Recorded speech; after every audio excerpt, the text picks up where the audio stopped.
Oh, that introduction for Galadriel. Oof! I'd no idea Lord Elrond had sent for you. He didn't. I did. And as the enemy is defeated, Sauron is vanquished. He can never regain his full strength. It's his excessive consumption of mushrooms.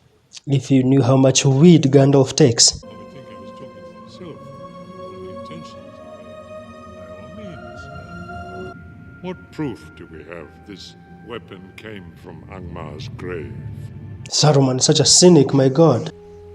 It's not so very much, after all. What the fuck are you talking about? Raising my hopes. They are leaving.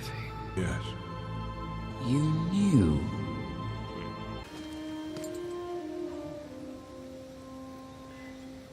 I know that this is before Saruman turned, but the way he's denying the necromancer thing, the blade thing, the orc thing, just makes me feel like he's already been turned. Even though he's here like my friend. Why the halfling? Look at you saw how perfectly posed she was. Perhaps it is because I'm afraid. The music reminds me so much of the Shire and Frodo. But it gives me courage. I didn't know Galadriel could teleport. Nobody told me this. This entire sequence here just reminds me of the Fellowship. Right. The Fellowship right before they encountered the bards for Saruman, and then when they were on the mountain when the snow was falling. Oh shit! The legends are true! Giants! Storm giants! The fact that these dwarves are unscathed as stones are falling is shocking to me.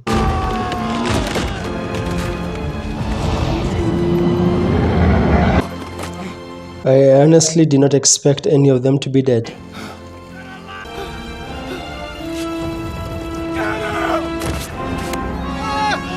Oh, okay, that is close. The movie has spent so much time doing comedy stuff that I feel no real sense of danger, to be honest.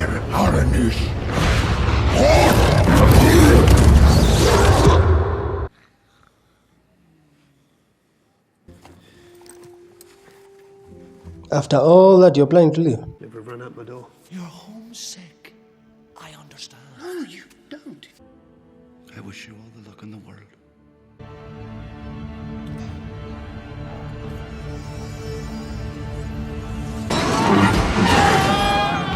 Oh, so the floor was a ceiling. Oh.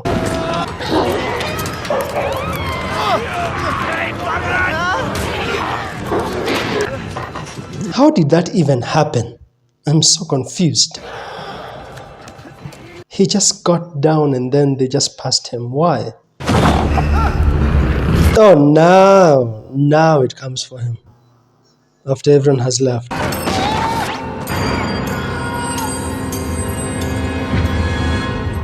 Who would be so bold as to come armed into my kingdom? Jesus Christ, what is that? Elephantiasis chin. Found him on the front porch. Well, don't just stand there. Search them. Thror, king under the mountain. I know someone who would pay a pretty price for your head. Was destroyed. I told you need to see the body to confirm that. Yeah, that's nasty to wake up next to.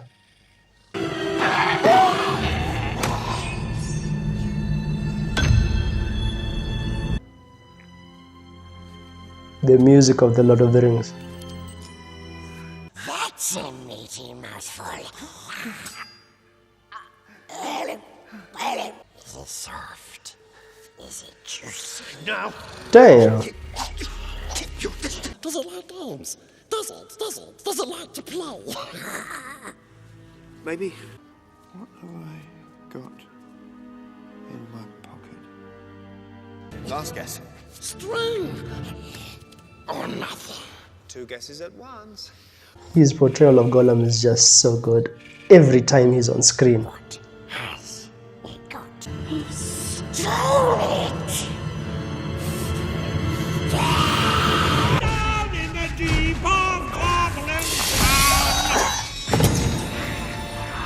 I mean, that song is better than that new Little Mermaid song, you know?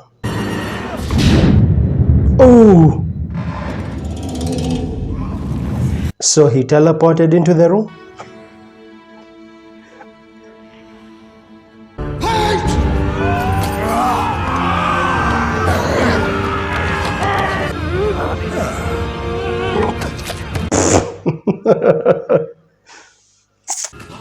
It's ours.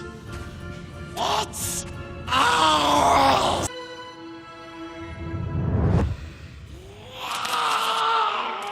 Martin Freeman wearing that ring was just as good as when Frodo wore it. It was so well shot, I mean, in my opinion.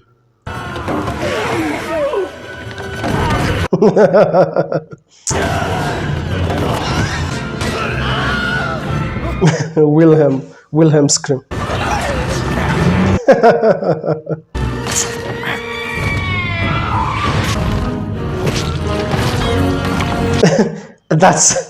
That's not how physics works, though.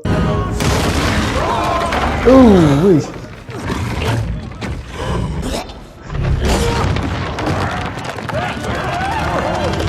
Like, it's like he just let him kill him. Yeah, you see, they shouldn't survive that. The inertia itself of that moving object would have thrown them around everywhere. Ooh. I get that it's meant for comedic effect in some parts, but they shouldn't have survived most of that.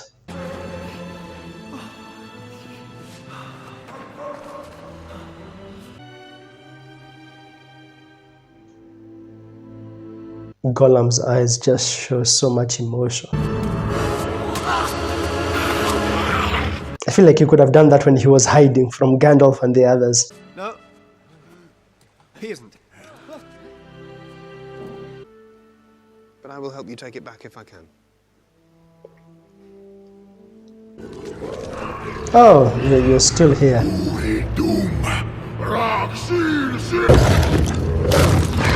The sound of those wargs. Damn. He stepped on his head. The old calling for help with a butterfly trick.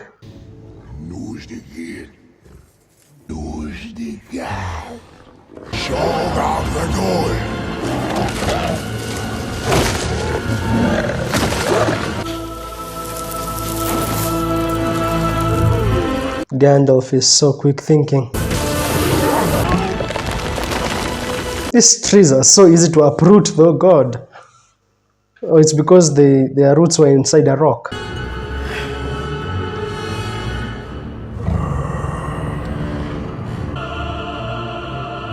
Isn't that like the music for the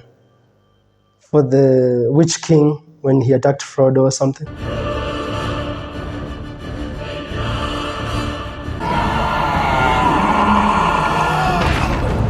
Get off your horse first of all, so that you fight fairly. Come on now.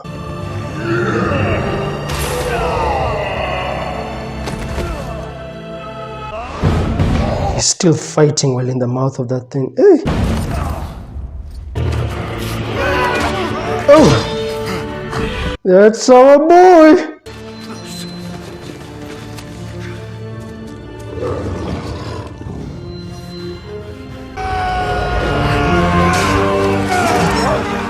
Suddenly they all show up as if the tree was not hanging and it would fall if they moved a bit. I was waiting for that.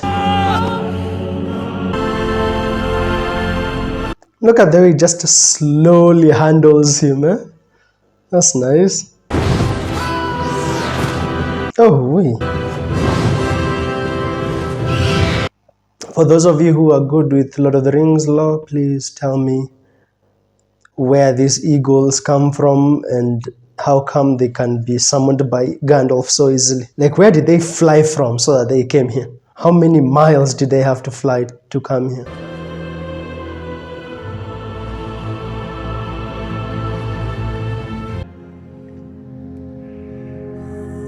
Honestly, those birds should have dropped them much closer to the mountain, though. Even if they, didn't want to be so close to risk waking up the dragon or whatever. A bit closer. I've never been so wrong in all my life. I mean, Thorin's character arc is nice.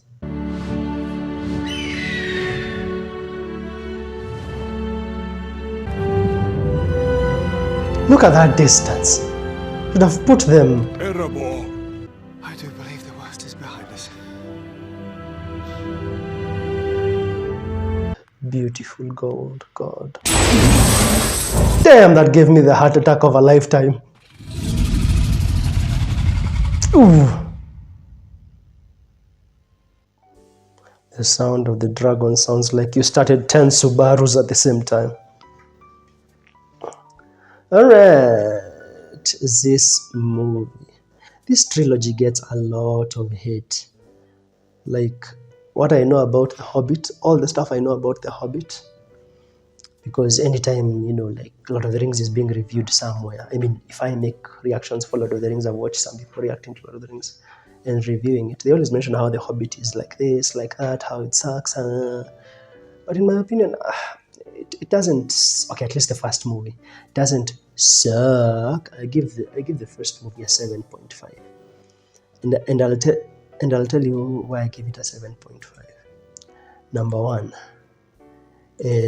like I just said, the arc for Thorin is very good. The way he moves from being like, oh, this is not a burglar, he won't survive the journey, and then he ends up being the guy who saves his life. Yeah, that's good. But you see, we have like 10 other dwarves who are just there. I mean, apart from being involved in all the messy action, like in the goblin sequence, they didn't have arcs of their own. Number two, in something like Fellowship, Sauron was like an active villain, making sure that Sauron does his bidding, the Nine do his bidding. But here, there is no Sauron. Even the necromancer that they talk about doesn't really do anything apart from making the forest sick, right? And Azog the Defiler, Azog the Defiler isn't the main villain. The main villain is the main obstacle that we are trying to overcome is going to the mountain. So the dragon is actually the main antagonist, sort of the main antagonist. The others are secondary antagonists. Yeah. But now, where is the dragon? The dragon is chilling in the mountain. So in the first movie, our main antagonist, just like in Fellowship of the Ring, we have many antagonists. We have Saruman, we have the Nine, we have Sauron. But Sauron is the main antagonist. He's an active antagonist. But in this one, the dragon is not an active antagonist. And then third, obviously, has to do with the tone. I know that this was adapted from a children's book. Therefore, the tone sort of pendulums in many places. Sometimes it's cartoony, sometimes it's serious. Yeah, sometimes it's zenish and chill. Sometimes it's very action-paced and fast, and the action physics stops working. Yeah. So yeah, because of those three things removed, that's why I give it a 7 out of 10. But it's entertaining. It's not the worst thing. I can rewatch it. It does justice to the world of Middle Earth, in my opinion. And yeah. If you enjoyed my reaction, you should smash like and subscribe. If you want me to do a reaction to Smaug and the other one, Battle of whatever, the third one, make sure to smash like and subscribe. I'll leave the reaction for Lord of the Rings here if you haven't seen them, and then I'll see you in the next one.